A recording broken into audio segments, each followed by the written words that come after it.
I didn't. He asked her if she would drop. So look, so this, she proposes. Yeah, she proposes.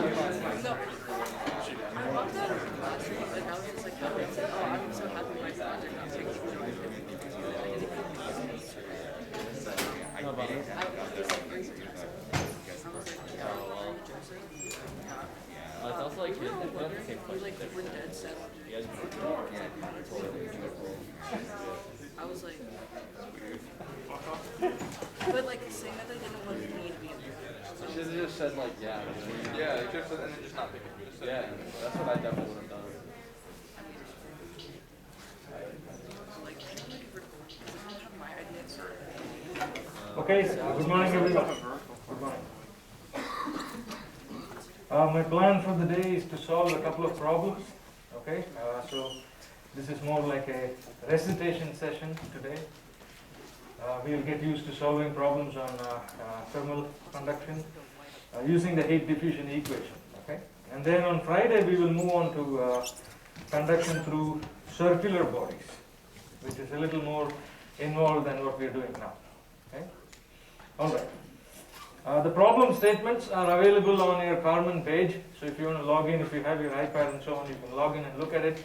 If not, I'm going to anyway write down the details of the problem. Okay, so here are the details. Makes use of the heat diffusion equation. Okay.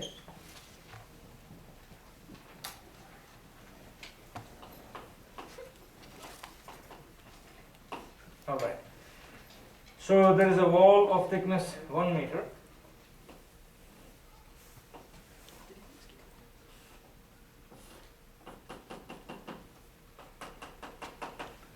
Alright, so let's say that x is equal to 0, x is equal to 1.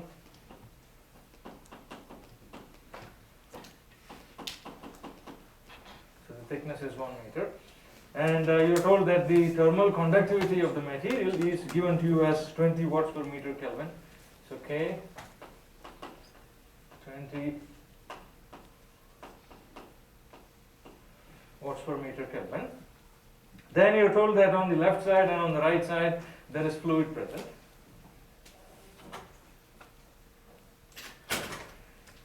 Left hand side, right hand side, T infinity 1 and H1. Okay, these are the temperature of the fluid and the thermal convective heat transfer coefficient. T infinity 2 and H2. The values are as follows. T infinity 1, 60 degrees. H1 is 5 watts per meter square Kelvin.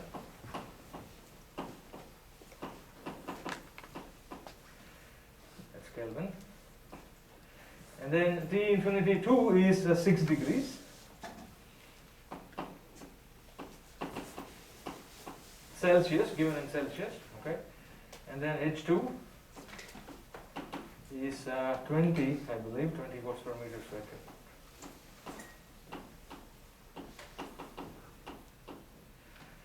You're told the area is 1 meter square, not that it matters to our lives. And you're also told that this problem is at a situation of steady state.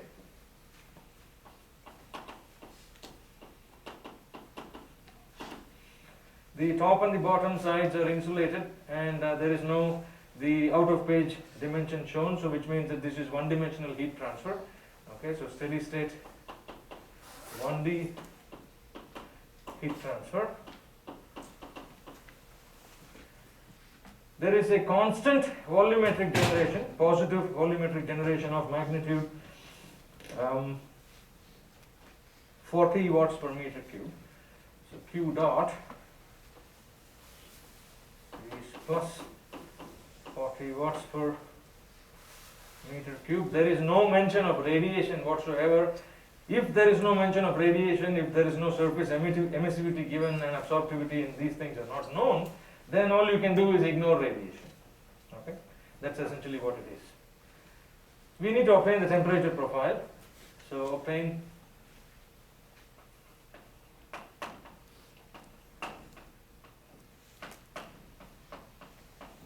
T as a function of x, and then we'll draw the temperature profile and so on. Okay, so that's the main thing here. Obtain T as a function of x.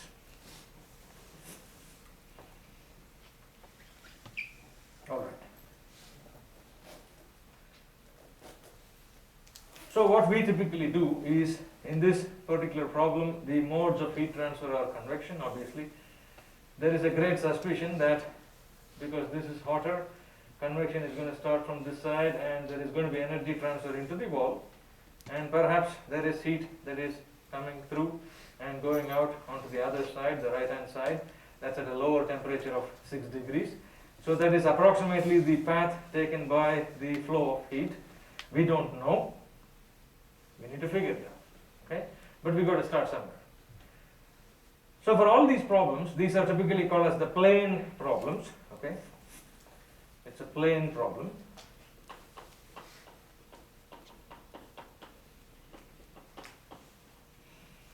Which means that we are in the Cartesian coordinate frame. We make use of the heat diffusion equation. So we start off with that. Okay, so start with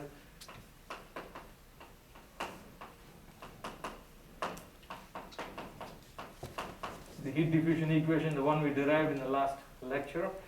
Under the assumptions that we are sitting at steady state, we have one-dimensional heat transfer. It's a plane problem. There is no mention of radiation.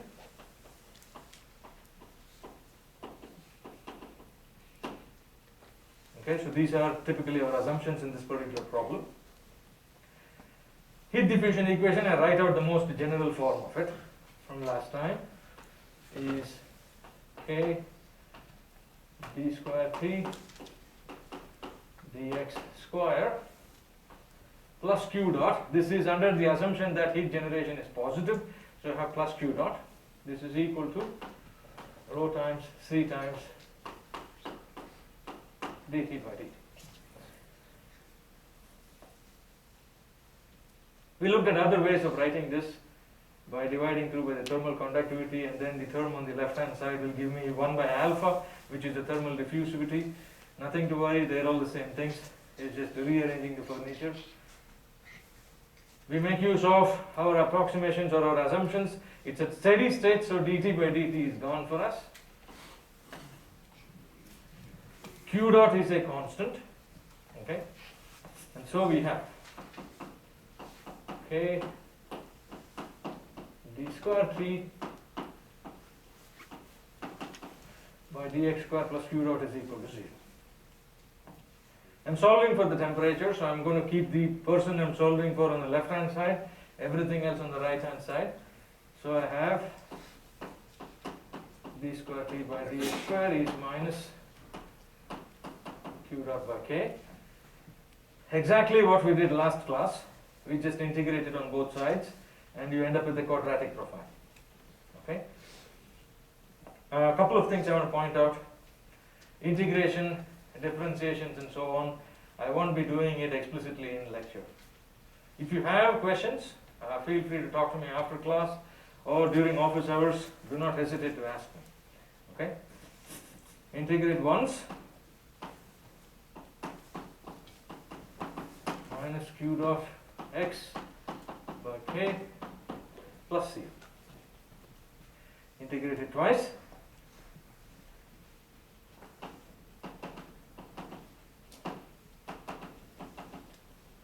Integrate, and I get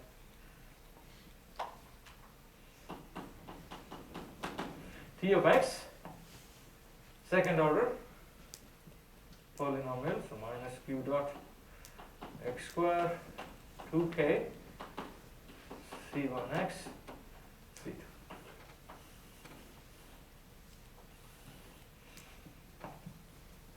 No surprise here, okay? The only difference between what we did last time and what we're going to be doing today is I need to find out these constants c1 and c2. And this is typically done by looking at what's happening on the boundaries. Okay, so I need to come up with some boundary conditions. So to obtain C1 and C2,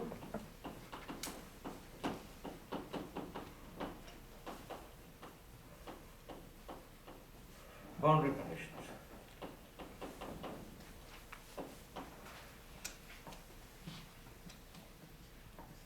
To look at the boundary conditions, we typically draw control surfaces at the edges of the body, which means that this becomes a surface energy balance, which means even though there is heat generation taking place within the volume, when I'm doing a surface energy balance, it does not affect my life.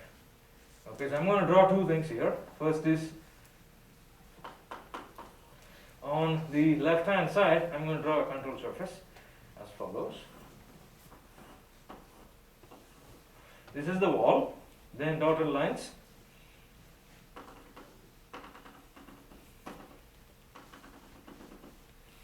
This is my control surface. This is a surface energy balance. So E dot stored is 0 anyways. E dot G is also 0.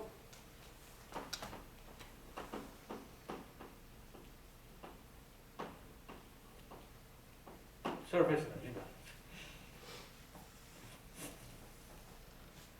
Now there is an obvious question that should be running through in your mind.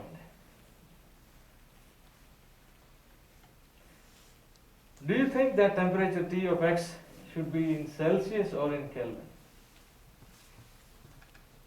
The one we just derived there. Should it be in Celsius or should it be in Kelvin? Are you all sure?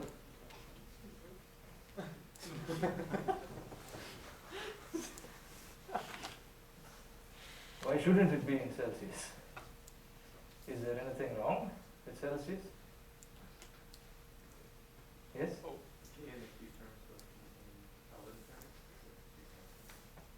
Got to be careful. You're all right. You can have this in Kelvin or in Celsius. If you're working in Kelvin, then you have to convert all of these 60 degrees, 6 degrees into Kelvin. If you're working in Celsius, you can keep them in Celsius. Why this is not going to make a difference to our situation is because of this key factor that there is no radiation heat transfer. And if there is no radiation heat transfer, then when you look at convection or when you look at conduction, this is just a temperature difference, which means that the 273 factor cancels off. So you can work with either Celsius or Kelvin, and here is what I'm going to do. I'm going to solve this problem in Kelvin in class. I'm going to post the answer in Celsius. You see if it works out or not. Okay? Alright, so I do the surface energy balance. I say there is convection coming through here. Q double prime, convection at the outer surface, and then this is transferred on within the body in the form of conduction. This is Q double prime, conduction at X is equal to 0, so I'm just drawing this as a very large control surface, but this is a very, very tiny sliver there, okay, so this is at X is equal to 0. X is equal to 0, okay. Nothing else going on, so E dot in is the same as E dot out, so I can directly write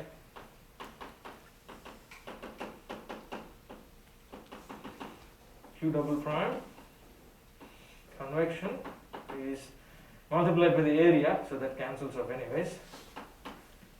Area times Q double prime conduction at X is equal to 0. So this is the surface energy balance at the left surface. I do the same thing at the right surface. Then hopefully I have the temperature profile, I have some information on how convection heat transfer takes place. I put all the pieces together and eventually gives me an answer that seems reasonable. Let's see if it does that. Okay? Do the same thing on the other surface.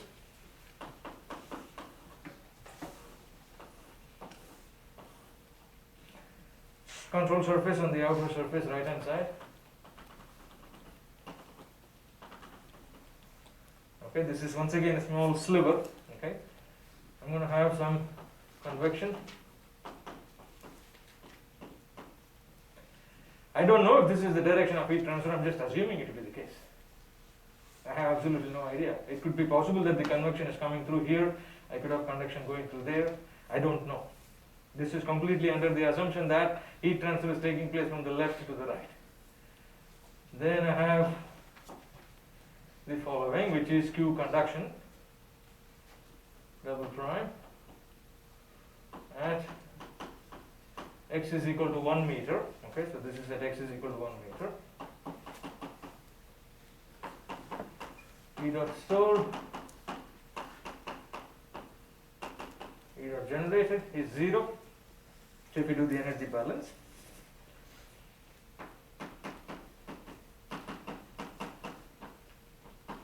E dot in is equal to E dot out. For surface energy balance, you don't need to keep writing this, okay? And this tells me Q double prime convection at 2 multiplied by the area, which cancels off anyways, is equal to A times conduction at 1 meter.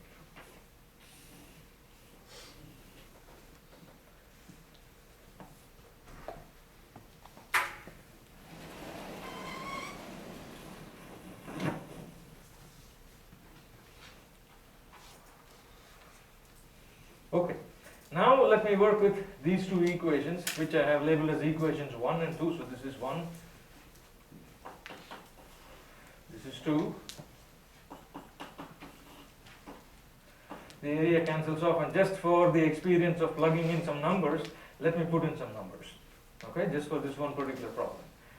I'm going to assume that everything is in Kelvin. Completely fine if you do that in Celsius, so long as you don't have this radiation creature coming into your problem. If radiation comes, it's T to the power 4 minus T to the power 4 of something else. So the 273 makes a huge difference there. Okay? Alright. So look at equation 1. Q double prime convection from the hot fluid onto the left side of the wall. So this is going to be H1 T infinity 1 minus T at x is equal to 0. This is equal to the conductive flux at x is equal to 0 according to Fourier's law. This is minus k dt by dx at x is equal to 0.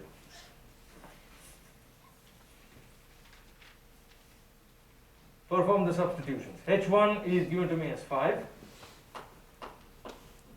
T infinity 1, I am assuming it to be in Kelvin, so this is going to be 60 plus 273. Okay, this is in Kelvin. I'm going to solve the same thing in Celsius and post it on your Carbon page. Minus, my assumption now is that T of x is in Kelvin.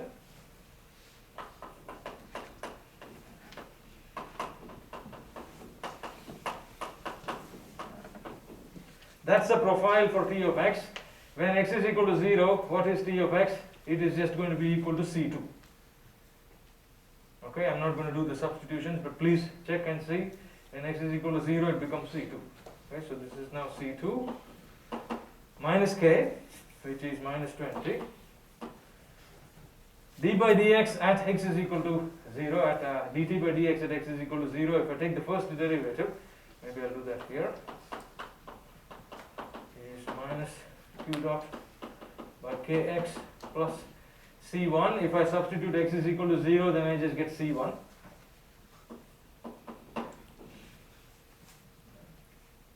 Okay. Factor of 5 times 4 is hopefully 20. And I get the following equation, which relates c1 and c2. And I'll write that equation down here. So c2, so all of this gives me c2 minus 4c1. After the simplifications have been done, 273 plus 60 is 333.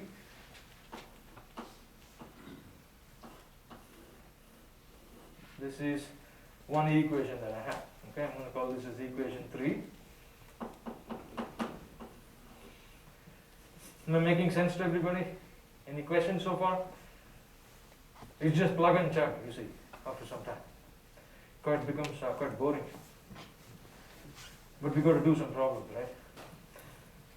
Then I look at 2.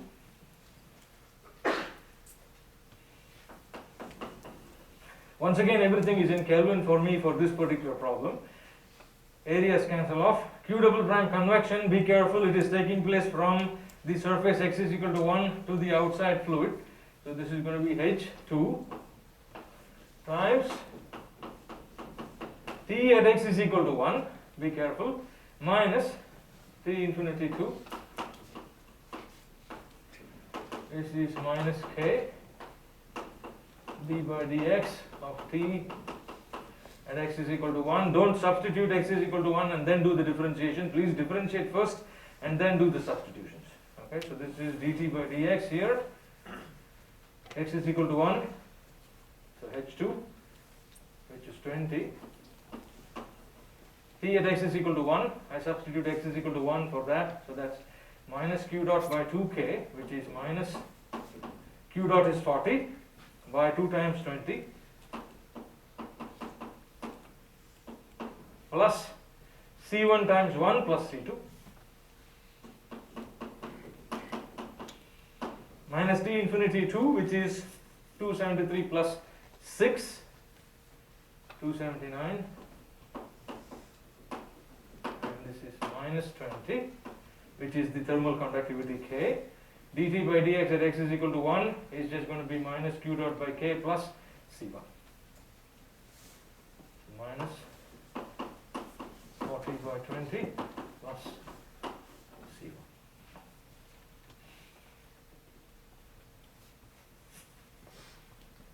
Factor of 20 cancels off on both sides. Once again, this is just algebra. Do the simplifications and you end up with the following equation in terms of C1 and C2. I have two constants, I need two equations, and there you see is the second equation. Solve them as a pair of simultaneous equations. You can use MATLAB. Don't spend time on these calculations. Write everything symbolically. Plug in, forget the answers. Hopefully you get the right ones. Alright. So this gives me the following equation. I have it somewhere.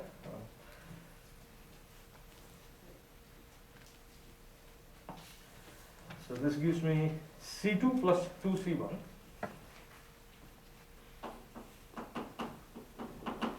this is equal to 282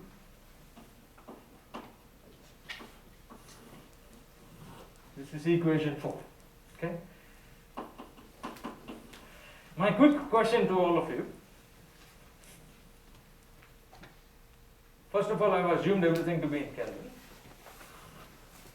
Right? So temperature is going to be in Kelvin according to the calculations that we come up with. What are the units for C1 and C2? Can somebody tell me the unit for C2? It has to be Kelvin, right? Because T of x is something n times x square, something times x plus a constant. If I'm saying T of x is in Kelvin, C2 has to be in Kelvin. So we expect C2 in Kelvin. You don't put degrees for Kelvin because Kelvin is the absolute temperature. Everything else is relative to the Kelvin scale. What about the unit for C1? Yes. Kelvin over meters. Fantastic. Right, because x is in meters, C1 has to be in Kelvin over meter, so that the product of C1 times x gives me Kelvin. Okay, so this is Kelvin over meters. From equations 3 and 4, solve for C1 and C2.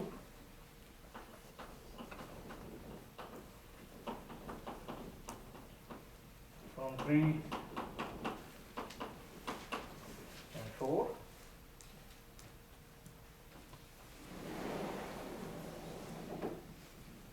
And I end up with the following answer. So C1 is so much, C2 is so much. It's minus 8.5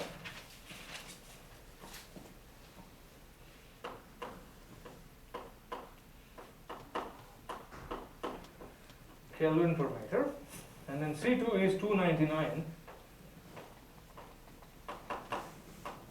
Kelvin.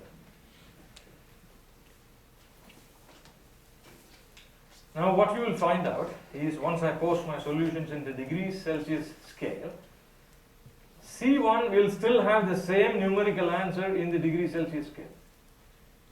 Okay, because you can see that it's a function of dt by dx. dt by dx is dependent on C1. So if I'm taking a temperature difference, I end up getting C1. It should not have any difference in terms of the temperature units I use, Kelvin or Celsius. So if I do this in Celsius, I would end up getting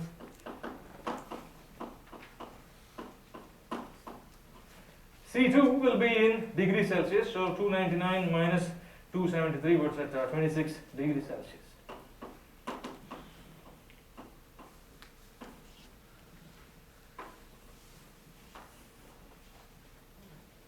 Okay, so this is one way or the other. And so I have my temperature profile, T of x, minus q dot by 2k, so that's minus 40 by 2 times 20 x square. C1 is minus 8.5, so minus 8.5x plus 299, or this is minus x square minus 8.5x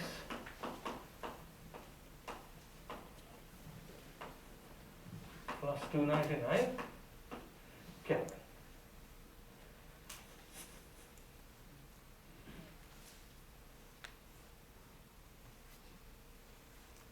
What is the direction of heat transfer?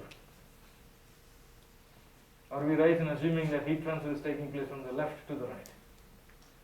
We are, right? If you substitute x is equal to 0, I get 299. If I substitute x is equal to 1, I get something that is less than 299. So the direction of heat transfer is from left to the right. So we are good to go. Okay? So now,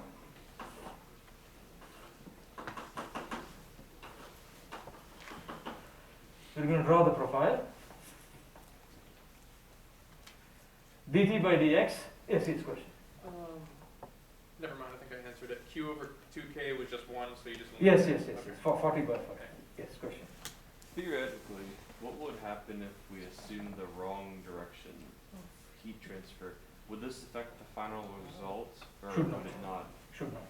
Okay. It should not. Because you see, when I start off, I don't know if this is the right direction for heat transfer to take place.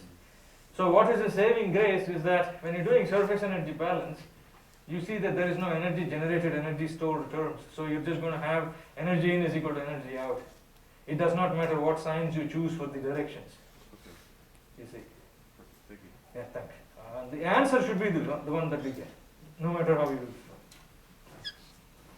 Alright, so draw the temperature profile dt by dx at x is equal to 0.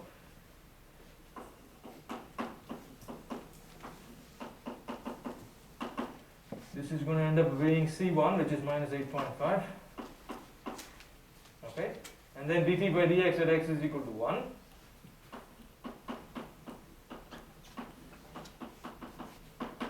Right, so that's going to be minus 2 times 1 and then minus 8.5, minus 10.5. So dt by dx is negative as I go from x is equal to 0 to x is equal to 1. Direction of heat transfer is in the direction of the negative temperature gradient, so we are good to go there. That's the first vindication of our results. The second thing you've got to be careful is when you're drawing the temperature profile, the magnitude of dt by dx is 8.5. The magnitude of dt by dx at x is equal to 1 is 10.5. So at x is equal to 0, I have a slope of smaller magnitude. As I go from x is equal to 0 to 1, I have a slope of a larger magnitude. And so if I draw that out, so probably some non-zero slope here, then some non-zero slope there. So the slope is greater at x is equal to 1. And so if I draw a nice smooth curve, this is going to be my temperature profile. This is a parabolic profile.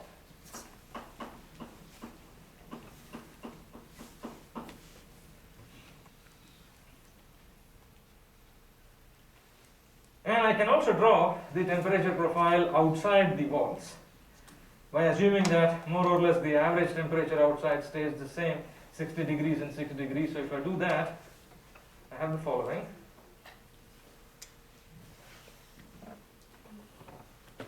After some time, this will settle down to 60 degrees and this will settle down to 6 degrees, so constant after some time.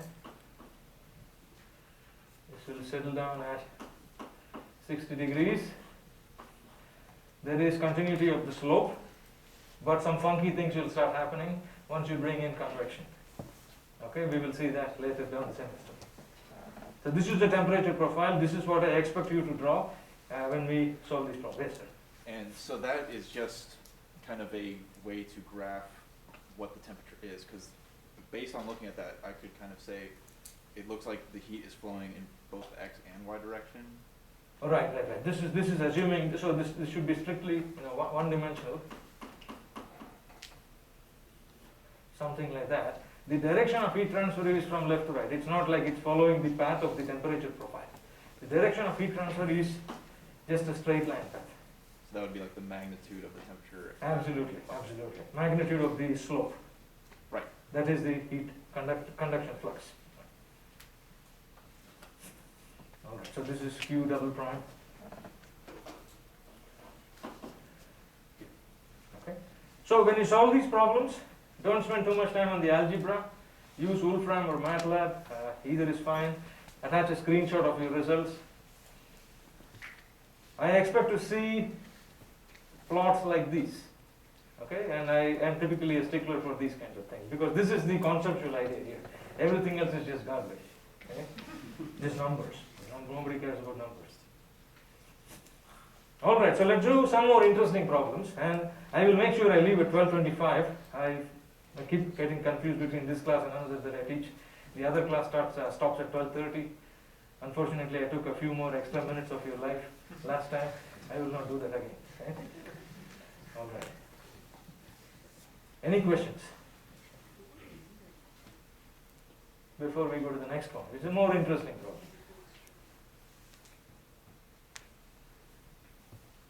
Okay, let's go to the next one. I'm going to slide this panel up. Okay?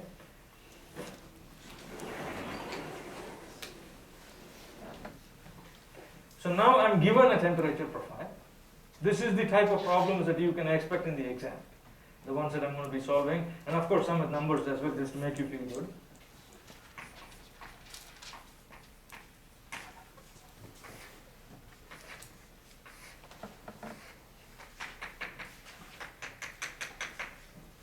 You're told that the following is a temperature profile.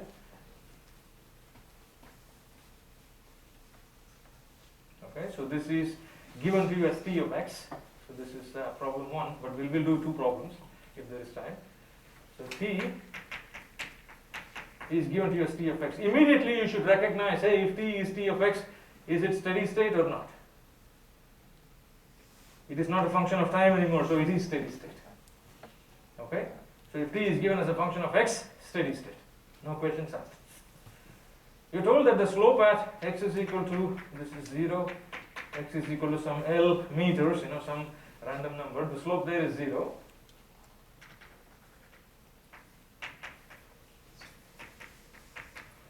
And at x is equal to 0, this is a non-zero slope, as you can see.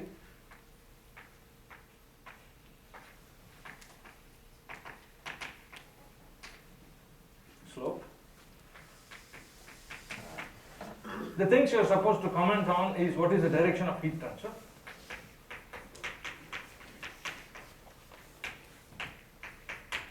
Hx, heat transfer. Is heat generation positive or negative or 0?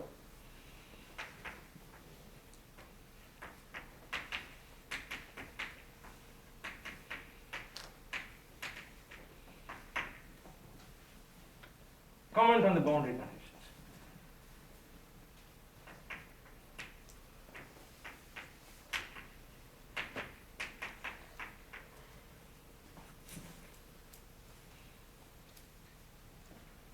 So this is a typical problem. Okay. Let's do this carefully, and then the next one will go a little faster.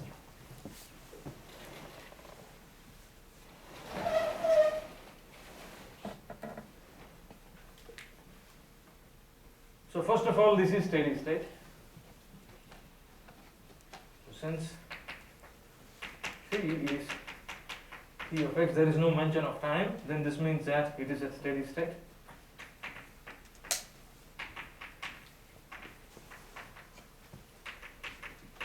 Just for simplicity, let me assume that this is a parabolic profile. Okay, so this is parabolic. It need not be, it could be anything. It's not linear though. That's the only thing I want to really carefully point out. Because if the temperature profile is linear, and if the system is at steady state, what can you say about energy generation within the system? Has to be zero. We just did the quiz today, hopefully. So that's an easy thing. I know that Q dot is non-zero, but I don't know whether Q dot is positive or negative. That one has to be thought out a little more carefully. Okay? So since P of x is not linear, this means that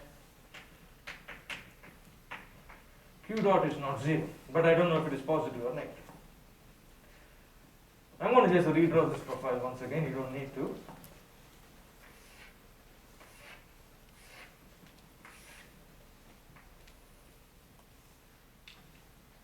X is equal to 0, x is equal to L meters. One-dimensional heat transfer, okay? That's all we're doing for the time being. What is the direction of heat transfer? Direction of conduction heat transfer is in the same direction as the negative temperature gradient, right? This is Fourier's law. No dispute there. So if I start drawing the slopes at each and every point on this profile, I immediately recognize at x is equal to 0, is the slope positive or negative? If it is descending, if it is going downhill, it is negative. Okay? As I keep continuing to draw the slope, which is nothing but the tangent to the curve at any point, I recognize that the slope remains negative until I reach x is equal to L meters, where it becomes equal to 0. But no more does it become positive. That's important. So what is the direction of heat transfer? Is it from the left to the right or the right to the left? It has to be from the left to the right because of the fact that the direction of heat transfer is in the same direction as the negative temperature gradient. Temperature gradient remains negative as I go from x is equal to 0 to x is equal to L. Does this make sense to everybody? Any questions so far? So I'll conclude my summary of this by saying dt by dx is negative until we hit x is equal to 0, and from x is equal to 0 to x is equal to L meters, and dt by dx becomes equal to 0 at x is equal to L meters. So the direction of heat transfer is from x is equal to 0 to x is equal to L.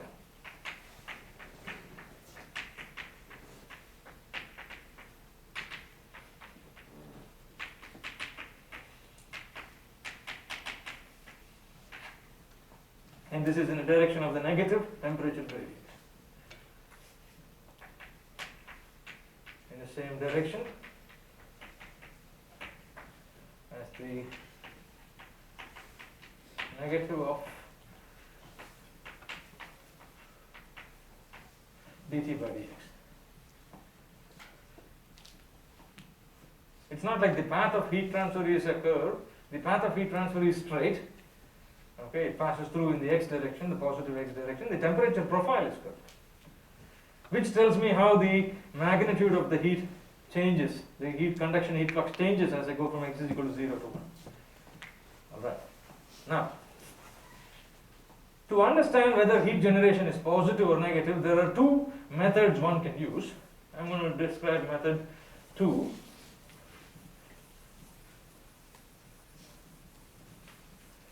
And I'm going to have method 1 in my solutions that I post on Carmen after class.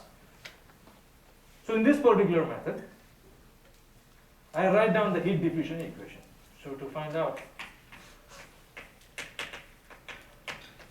Q dot sine, start with the heat diffusion equation, one dimension, so no surprises there. So K times d square T by dx square plus Q dot is 0 This is at steady state, so the dt by dt term goes off. Or q dot is minus k, watch this, d by dx of dt by dx. We are assuming thermal conductivity is a constant, and that's typically an assumption that we will continue making throughout the semester. So, heat generation depends upon the slope of the temperature. Does this make sense to everybody?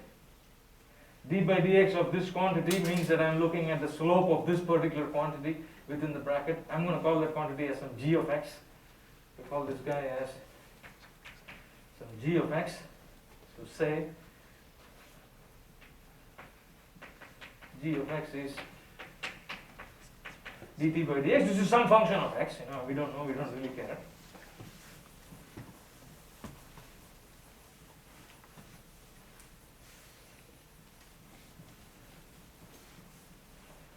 And then I do the following. I plot g of x versus x looking at the temperature profile. This is x. This is g of x, which is dt by dx. So I'm just doing a plot of dt by dx versus x looking at the temperature profile that is given to me. I don't have any numbers, so we have to rely on some intuition here. First things first.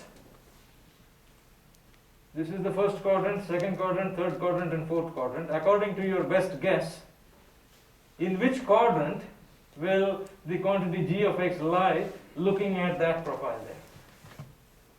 Has to be in the fourth quadrant, because dt by dx is a negative quantity. So I'm going to shade this particular quadrant. What else do I know about dt by dx? I look at its magnitude. Its magnitude was very high to begin with, not the sign, magnitude. Magnitude was very high to begin with. As I keep going further and further, the magnitude reduces to 0. So I start at the high magnitude and I reach 0 at x is equal to L. So this is 0, this is L,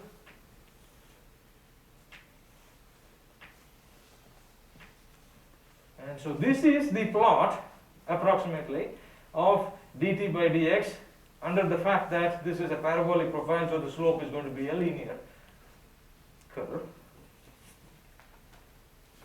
And now if I look at the slope of this curve, what do you tell me? It has to be positive, right? So now the slope, this is the slope of g of x, which is dg by dx, which is d by dx of dt by dx, and is positive. If the slope of g of x is positive, what do you say about the heat generation? Is it positive or negative? Be careful. There is this negative sign here. We wrote this equation under the assumption that q dot is positive. Under the assumption that q dot is positive, I end up with this particular quantity here. This remains a positive quantity. So the negative of a positive quantity is negative. So in this problem, I have negative heat generation. Okay, so q dot, which is minus k, dg by dx is negative.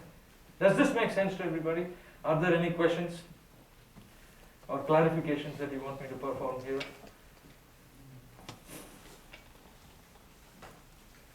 Once you're done with the next couple of homeworks, you should just be able to eyeball profiles and then say, hey, is heat generation positive or negative?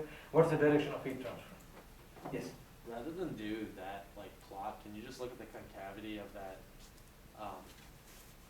the temperature profile? Concavity is a good idea, but concavity is also a personal perspective. It could be concave to you, it could be convex to me, depending on where I stand and look at the curve, you see.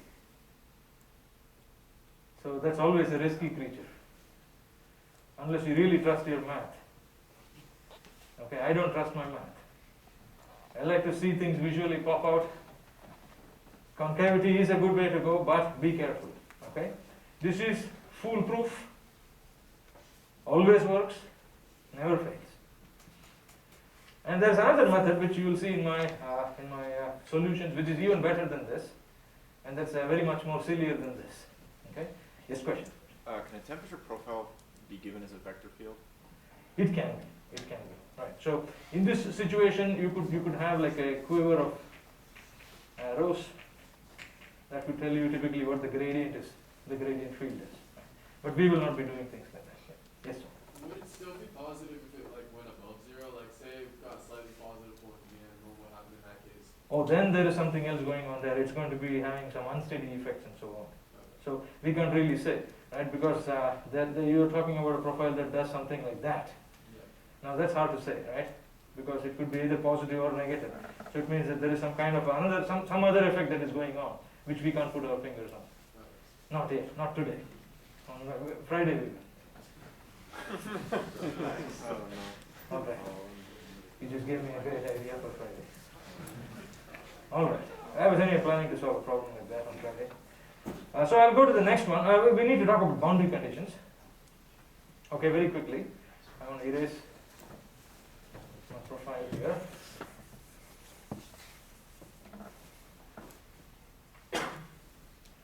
So this is the profile that I have. This is a zero slope. If the slope is zero, what's the boundary condition at the wall? Where the slope is zero? No heat transfer. It's an insulated surface. And if you want, you can do the following. You can just draw some kind of a control surface around that particular edge of the wall. You can have E dot out terms. You're going to have Q double prime conduction here. At x is equal to L. But Q double prime conduction at x is equal to L is minus k times dt by dx.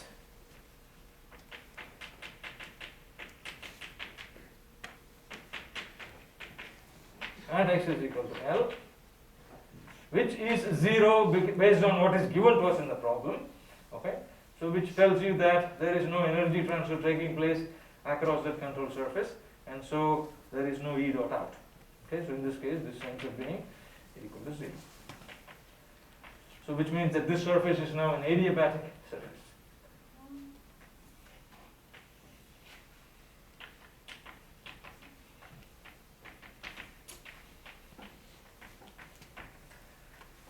I'm not going to dwell too much on this side because we just worked out a problem that talks about something of that nature.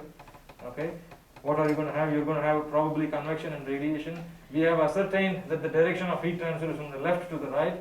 So if I draw a control surface there, which I will do in my notes that I upload, you will figure out that whatever is coming in will be equal to the conductive flux across that wall at x is equal to 0. Okay, so that's the nature of the boundary conditions there. One word that I want to mention.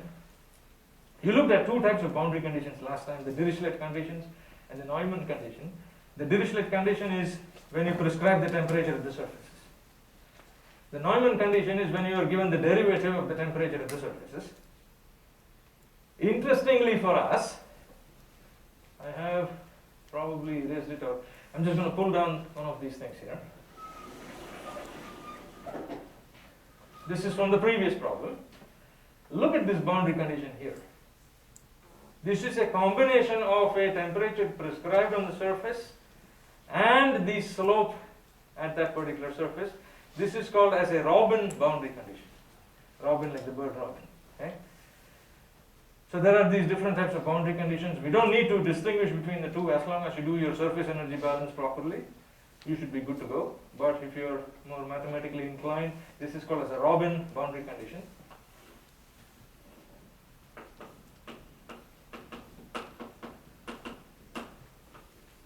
And in some problems you will have a mixed boundary condition, that is temperature prescribed on one side, the flux prescribed on the other side. Okay? And if you do numerical methods and so on for heat problems, heat diffusion equations, these boundary conditions are very important to understand. How to prescribe them, how to prescribe them vectorially and so on. which we will not be doing in this class. It falls beyond the scope of what we do. I want to set up a very quick problem. Okay? This is the second problem that I have on Carmen posted for the day. I will have exhaustive solutions posted on Carmen, but I just want to take a look at this.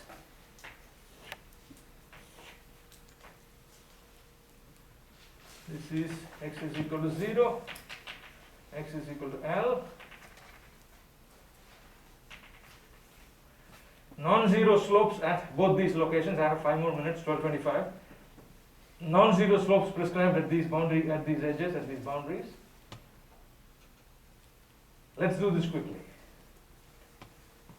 Who wants to tell me what the direction of heat transfer is? Okay, go for it. Right to left. Right to left. Why is that? Direction of heat transfer is always in the direction of the negative temperature gradient. If I keep drawing the slopes starting from here onto there, I will be going negatively all through the rest of my life from x is equal to L to x is equal to 0. So direction of heat transfer is this way.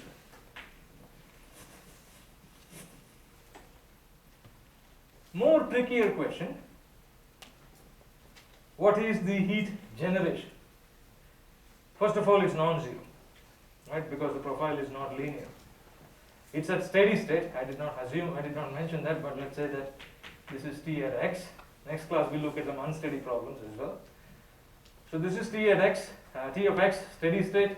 There is heat generation. Is it positive or negative? Let me do this very quickly. I just draw my plot here. X dt by dx. Be careful, please. I am starting from x is equal to 0 to x is equal to L meters. As I am going from x is equal to 0 to x is equal to L, is the temperature gradient positive or negative? I am climbing uphill. So it is going to be positive, so it is going to be in this quadrant. Then when I draw the magnitude of the slope, it is quite obvious to see that the slope here is smaller than the slope there. So my slope magnitude keeps increasing as I go from x is equal to 0 to x is equal to L, from some non-zero value all the way on to there. And so if I look at the slope of the temperature, this is going to be positive. If the slope of the temperature is positive, what do you say about heat generation in the state of in a situation of a steady problem? It has to be negative. Okay, so in this case, if you write our equation which we just derived, steady state, Q dot is minus K d by dx of dt by dx. D by dx of dt by dx is positive, so this ends up being less than 0. And so you see, these eventually after enough practice, will become a few 1 minute, 2 minute problems.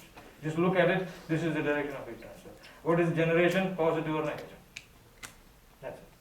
Yes. You mean in that case greater than 0 when you put it across to the side you can make it? No. So this quantity is greater than 0. So I have negative of that quantity, which is less than 0. Okay? All right. Be careful with these problems. These negative signs, they are always issues, sticky things. Okay? Thank you.